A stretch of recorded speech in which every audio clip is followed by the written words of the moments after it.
दशमी तिथि महिमामयी कार्तिक महाविशेष। हरि स्मरण से मिटे दुख, पाओ सुख अतिशेष।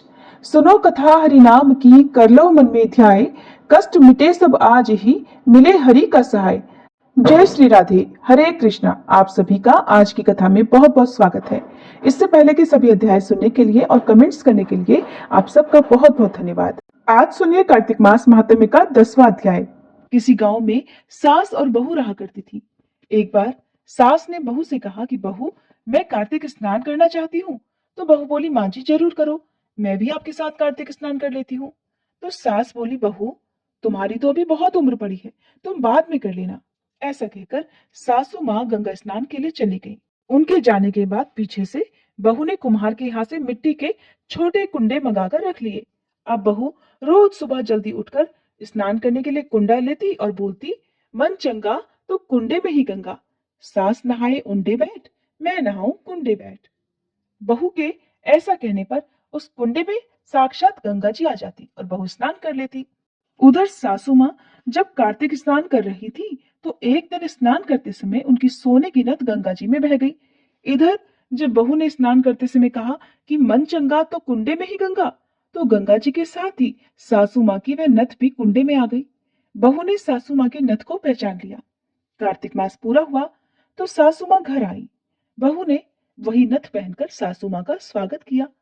अब सासू माँ कहने लगी, बहू ये तो मेरी नथ है, गंगा जी में गिर गई थी, तुम्हें कैसे मिली? बहू ने सासू को कुंडों में गंगा जी के आने और साथ में नथ के आने की बात बता दी। सासू ने बहू से कहा कि बहू मुझे तो ब्राह्मण भोजन करवाना है। बहू बोली, मुझे भी करवाना है, मैंने भी तो कार्तिक स्नान किए हैं, व्रत उपवास भी किए हैं, पीपल पथवारी तुलसी को सींचा है, दीपक जलाया है, घर में ही भगवान की परिक्रमा लगाई है। मेरी परिक्रमा यही स्वीकार करने की प्रभु से मैंने प्रार्थना भी की है। सासू माँ को तो विश्वास नहीं हुआ। कहने लगी, बहू मैं नहीं मानती कि तूने कार्तिक स्नान किया, तू तो घर पर ही थी, तूने भला कार्तिक स्नान कैसे कर लिया? बहू ने सास को विश्वास दिलाने के लिए उन्हें अंदर ले जाकर वो कुंडे दिखाए। वो कुंडे अब तक सोने के हो गए थे। अब सासू माँ को विश्वास हो गया और फिर खुशी खुशी दोनों ने कार्तिक मास के व्रतों का उद्यापन किया, ब्राह्मण भोजन करवाया, दक्षिणा देकर उन्हें विदा किया। इस कथा को कहने सुनने और हुंकारा भरने वाले सभी भक्तों का कल्याण हो और सभी को ऐसा ही फल मिले जैसा उन सासू माँ की बहू को मिला और सासू माँ को मिला। अब सुनिए कार्तिक मास महात्म्य का आज का अध्याय। इससे पहले के अध्याय में आपने वलाक राक्षस की कहानी सुनी। इतनी कथाएं सुनने के बाद महाराज पृथु ने देवर्षि नारद से प्रार्थना की कि हे देवर्षि, आपने कार्तिक महात्म्य, कर्क चतुर्थी व्रत और गृहस्थ धर्म के बारे में मुझे इतना कुछ बतलाया है। आप कृपा करके तुलसी जी का महात्म्य भी बतलाने की कृपा कीजिए। तब देवर्षि नारद बोले, नारायण नारायण, हे राजा पृथु, प्राचीन काल में सह्याद्री क्षेत्र के करवरीपुर में अत्यंत ज्ञानी धर्मात्मा और ओम नमो भगवते वासुदेवाय मंत्र का जप करने वाला धर्मदत्त नाम का एक ब्राह्मण रहा करता था। वह अतिथियों का आदर सत्कार भी खूब करता था। एक दिन प्रातःकाल एक पहर रात्रि शेष रहने पर वह ब्राह्मण पूजा की सामग्री लेकर भगवान के मंदिर को जा रहा था कि इतने में उसने सामने से आती हुई एक अत्यंत भयंकर राक्षसी को देखा। आगे को निकले हुए टेढ़े मेढ़े और बड़े बड़े दांत, लाल नेत्र, बिल्कुल नग्न लकड़ी के समान सूखा शरीर और मुख से घुर घुर शब्द निकल रहा था। ऐसी भयंकर राक्षसी को देखकर भयभीत धर्मदत्त ने अपने हाथ का तुलसी मिश्रित जल उस पर फेंक दिया। जल में मिश्रित तुलसी दल शरीर पर स्पर्श करते ही उस राक्षसी के समस्त पाप उसी क्षण दूर हो गए और वह तो हाथ जोड़कर धर्मदत्त के पैरों पर ही गिर पड़ी। तब धर्मदत्त ने उससे पूछा कि तू कौन है और किस पाप के कारण इस दशा को प्राप्त हुई? अपने पापों से मुक्त हो चुकी वह राक्षसी कहने लगी, सौराष्ट्र देश में भिक्षु नामक ब्राह्मण की मैं पत्नी थी। तब मेरा नाम कलहा था। मैं ना तो अपने पति से मीठे वचन बोलती थी और ना अच्छा भोजन और फल ही खाने को देती थी। इस व्यवहार से दुखी होकर जब मेरे पति ने दूसरा विवाह करने का निश्चय किया तो क्रोध में आकर मैंने विष खाकर अपना शरीर त्याग दिया। इसके बाद यमदूत मुझे बांधकर यमराज के पास ले गए। वहां चित्रगुप्त जी ने मेरे सभी अच्छे बुरे कर्मों का लेखा जोखा बताते हुए यमराज से कहा कि हे महाराज, इसने अपने जीवन में कभी भी कोई शुभ कार्य नहीं किया, सदैव अपने पति से द्वेष करती रही है। ये सुनकर यमराज ने उसी क्षण आज्ञा दी, क्योंकि जिस बर्तन में यह पकाती थी उसी में खाती थी, इसलिए इसको पहले अपनी संतान को खाने वाली बिल्ली की योनि में भेजा जाए। उसके बाद पति से द्वेष करने के कारण इसको विष्ठा खाने वाली शुक्र की योनि प्राप्त हो। फिर क्योंकि इसने आत्महत्या की है, इसलिए यह प्रेत योनि में भी जाए। सो महाराज, मैं 500 वर्ष से इसी योनि में फिर रही हूँ।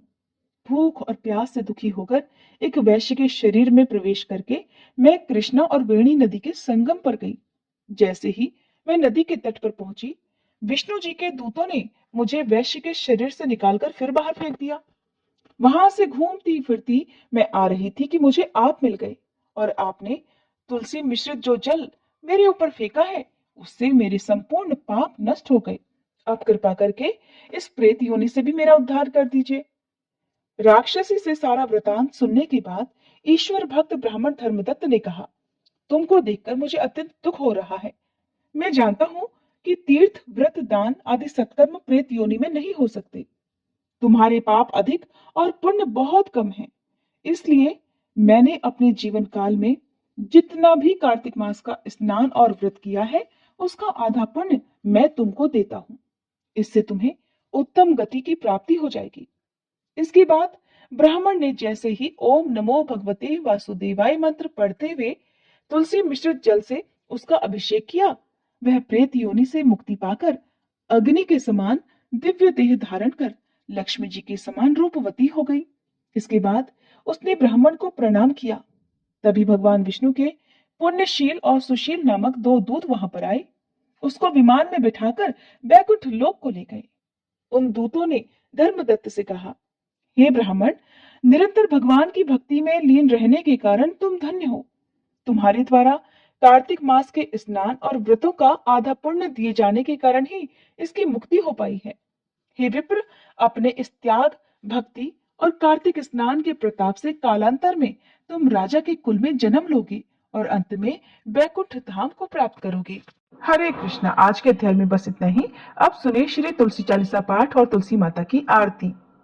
जय जय तुलसी भगवती सत्यवती सुखदानी, नमो नमो हरिप्रेसी श्री वृंदावन खानी, श्री हरिशेष विरजनी देहु अमर वर अम्ब, जनहित हे वृंदावनी अब न करहु विलंब।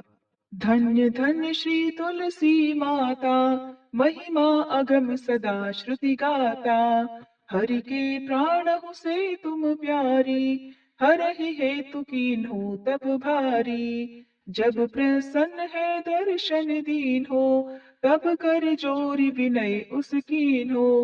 हे भगवंत कंत मम होहु, दीन जानि जानि छाड़हु छोहु। सुनी लक्ष्मी तुलसी की बानी, दीन हो श्राप कध पर आनी। उस अयोग्य वर मांगन हारी, हो बिटप तुम जड़ तनुधारी। सुनि तुलसी ही श्रव्योत ही ठामा, करहु वास तुहु नीचन धामा। दियो वचन हरि तब तत्काला, सुनहु सुमुखी जानी होहु बिहाला। समय पाई व्योरो पापी तोरा, पूजहि आस वचन सत मोरा। तब गोकुल मह गोप सुदामा, तासु भई तुलसी तू बामा। कृष्ण रास लीला के माही, राधे शक्यो प्रेम लखि नाही। दियो श्राप तुलसी तत्काला, नर लोक ही तुम जन्महु बाला। यो गोप वह दानव राजा, शंख चूर्ण नामक शिर ताजा। तुलसी भई तासु की नारी, परम सती गुण रूप अगारी। अस द्वै कल्प बीत जब गयहु, कल्प तृतीय जन्म तब भयहु। वृंदा नाम भयो तुलसी को, असुर जलंधर नाम पति को। कर अति द्वंद अतुल बल धामा, कीन्हा शंकर से संग्रामा। जब निज सैन्य सहित शिव हारे, मरहि न तब हर हर ही पुकारे। पतिव्रता वृंदा ती नारी, को न सके पति ही संहारी। तब जलंधर ही भेष बनाई, वृंदाढिग हरि पहुँचो जाई। शिव हित लहि करि कपट प्रसंगा, कियो सतीत्व धर्म तो ही भंगा। भयो जलंधर कर संहारा, सुनी उर शोक उपारा। तिहि क्षण दियो कपट हरि टारी, लखि वृंदा दुख गिरा उचारी। जलंधर जस हत्यो भीता, सोई रावण तस हरहि सीता। अस प्रस्तर सम हृदय तुम्हारा, धर्म खंडी मम पति संहारा। यही कारण लहि श्राप हमारा, होवे तनु पाषाण तुम्हारा। सुनि हरि तुरत ही वचन उचारे, दियो श्राप बिना विचारे। लख्यो नानज कर तूत पति को, छलन चढ़ियो जब पार्वती को। जड़मति तुह अस हो जड़ रूपा, जग में तुलसी बिटप अनूपा। धग्व रूप हम शाली ग्रामा, नदी गंडकी बीच ललामा। जो तुलसी दल हम ही चढ़ई है, सब सुख भोग परम पद पई है।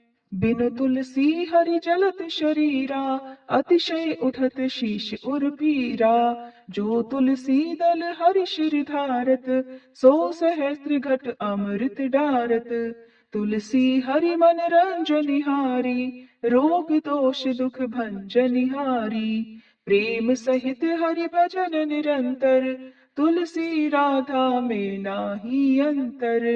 व्यंजन हो 56 प्रकारा, बिन तुलसी दल ना हरहि प्यारा।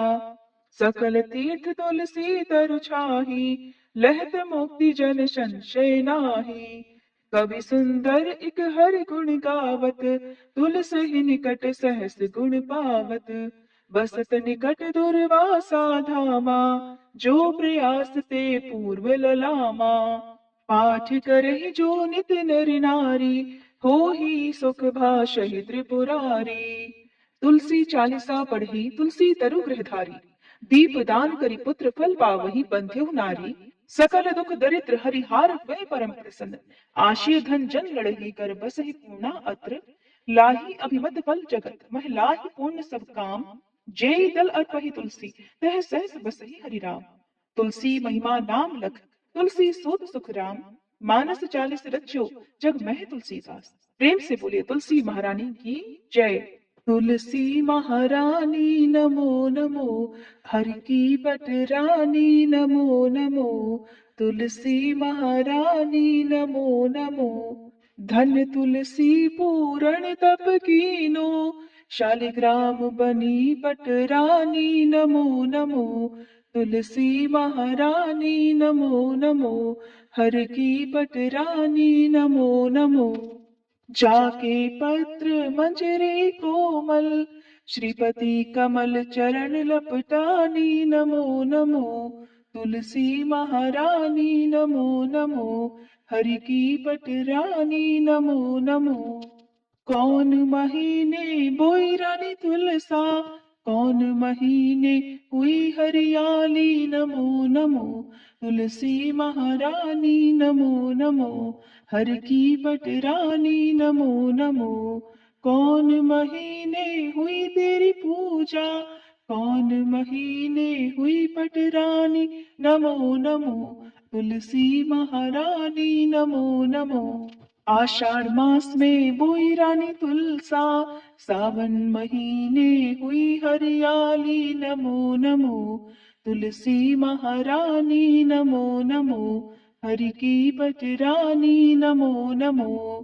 कार्तिक मास में हुई तेरी पूजा, मंगसिर मास हुई पटरानी नमो नमो। तुलसी महारानी नमो नमो, हर की पटरानी नमो नमो। धूप दीप नैवेद्य आरती, पुष्पन की वर्षा बरसानी नमो नमो।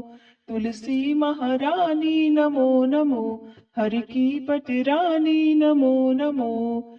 56 भोग 36 व्यंजन, बिन तुलसी हरि एक न मानी नमो नमो। तुलसी महारानी नमो नमो, हरि की पटरानी नमो नमो। जो तुलसी को सवेरे गाए, श्री कृष्ण के दर्शन पाए नमो नमो। तुलसी महारानी नमो नमो, हरि की पटरानी नमो नमो। जो तुलसी को दोपहर गाए, खीर खांड का भोग लगाए नमो नमो। तुलसी महारानी नमो नमो, हरि की पटरानी नमो नमो। जो तुलसी को सांझ को गाए, श्री कृष्ण की आरती उतारे नमो नमो। तुलसी महारानी नमो नमो, हरि की पटरानी नमो नमो। जो तुलसी को रात को गाए, श्री कृष्ण के चरण दबाए नमो नमो। तुलसी महारानी नमो नमो, हरि की पटरानी नमो नमो। सब सखी मैया तेरो यश गावे, भक्ति दान दीजे महारानी नमो नमो। तुलसी महारानी नमो नमो, हरि की पटरानी नमो नमो। तुलसी महारानी नमो नमो, हर की पटरानी नमो नमो।